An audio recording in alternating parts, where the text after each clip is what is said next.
L'actualité patrimoniale selon l'EGIRA. Comment calculer son taux d'endettement?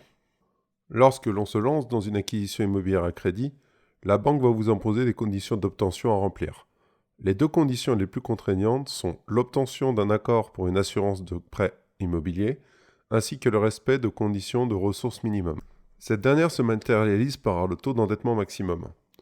On parle aussi de ratio d'endettement. Cet indicateur sert aux banques pour éviter de mettre les emprunteurs dans un état de surendettement. À quoi correspond le taux d'endettement maximum? Comme évoqué précédemment, votre capacité de remboursement dépend de votre taux d'endettement maximum. Concrètement, cela correspond à la mensualité maximum que vous pouvez rembourser sans que cela vous mette en difficulté financière. Tout ceci est à l'appréciation de la banque, qui peut être différente de la vôtre. Ce taux s'exprime en pourcentage du revenu mensuel. Il représente le montant des charges mensuelles obligatoires, pension alimentaire décidée par le juge, et des dettes comparées à la totalité de vos revenus, que ce soit vos revenus professionnels ainsi que les loyers et revenus du patrimoine. On parle des revenus bruts et non des revenus nets. En fonction de la situation financière, une pondération pourra s'appliquer sur les revenus selon l'appréciation de la banque. Communément, le taux d'endettement maximum retenu par les organismes bancaires est de 33%. Le montant de vos charges et mensualités de crédit ne pourra excéder un tiers de vos revenus. Les exceptions à la règle. Il y a assez peu de règles en France sans exception. Il est possible de dépasser le taux de 33% dans le cadre de l'obtention d'un crédit immobilier. On dit souvent que l'on ne prête qu'aux riches. Ces derniers points ne vont pas faire mentir ce vieil adage.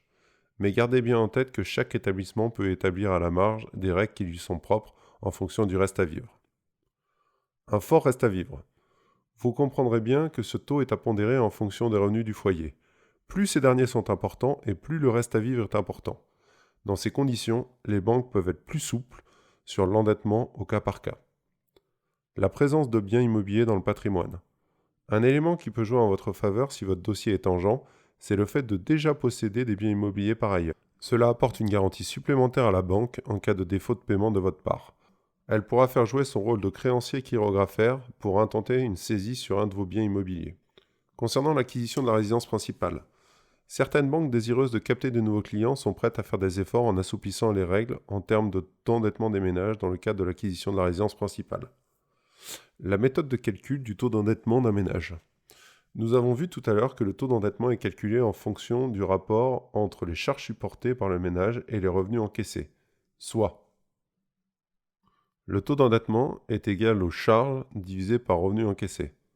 Pour autant, il existe des subtilités à connaître. Tout d'abord du côté des revenus. La banque étudiera la totalité des revenus perçus par les personnes empruntrices. En fonction de la typologie des revenus et de la périodicité, la banque pourra pondérer les recettes, pouvant même jusqu'à totalement les exclure du calcul. Rente, pension de retraite, traitement et salaire.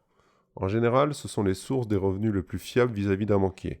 À moins que vous ne soyez en période d'essai, dans ce cas les revenus sont comptabilisés à 0 €, les salaires et traitements sont pris à leur valeur dans le calcul du taux d'endettement. La rémunération de gérance et les dividendes. Pour ce qui est des revenus des non-salariés, les organismes de crédit considèrent que nous sommes face à des revenus variables.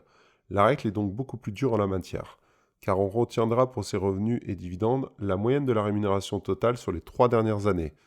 Dans le cas où la personne n'a pas 3 ans d'exercice fiscal, il est compliqué d'obtenir un financement, quelles que soient ses capacités de remboursement.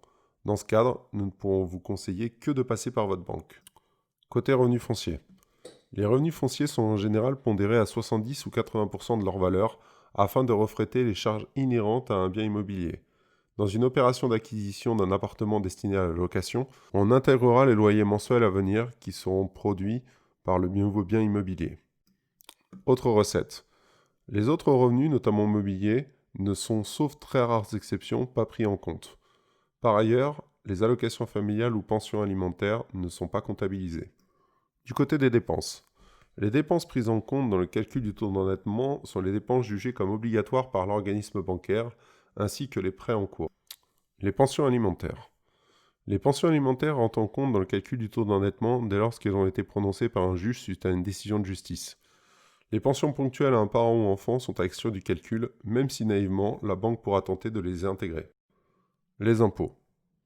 Les impôts ne rentrent pas dans le calcul du taux d'endettement, que ce soit ceux payés par le contribuable ou alors les crédits d'impôt dans le cas où le contribuable se fera rembourser par l'administration fiscale. Du côté des créances. Il faut distinguer deux typologies de crédits dans le calcul du taux d'endettement. Les réserves d'argent ou crédits revolving qui seront un frein quasi rédhibitoire pour l'obtention d'un nouveau crédit immobilier. Comme par essence vous n'avez pas de durée de remboursement à proprement dit, la mensualité retenue par la banque prêteuse correspond peu ou prou au montant utilisé de la réserve. Dans l'immense majorité des cas, il sera nécessaire de solder la réserve avant toute demande de prêt. Les crédits amortissables, qu'ils soient à taux fixe ou à taux variable, dans ce cas, la banque retiendra le montant des mensualités, que ce soit des prêts à consommation ou prêts immobiliers, en intégralité dans le calcul du taux d'endettement. Concernant les autres charges. Les autres charges, sauf si elles ont un caractère obligatoire, ne sont pas prises en compte dans le calcul du taux d'endettement. Comment connaître son enveloppe maximum d'acquisition? Comme souvent, le sujet se pose lorsque vous avez besoin d'aller chercher un montant d'acquisition important eu égard à vos revenus. C'est d'autant plus vrai quand on souhaite habiter un secteur bien spécifique où les prix de l'immobilier sont élevés. Sélectionner un bien d'une surface importante pour satisfaire les besoins de sa famille, en termes d'espace, ou encore maximiser son investissement locatif immobilier. Dans tous ces cas, nous ne pouvons que vous conseiller de vous rapprocher d'un courtier en crédit afin de déterminer la capacité d'endettement maximum dont vous disposez grâce à un calcul d'enveloppe. Cela vous permet notamment de limiter au maximum votre apport personnel, peut-être aux simples frais de notaire et frais bancaires. De par son expérience et ses liens privilégiés avec ses partenaires bancaires, il saura vous permettre de réaliser votre rêve en obtenant un nouveau prêt dans les meilleures conditions.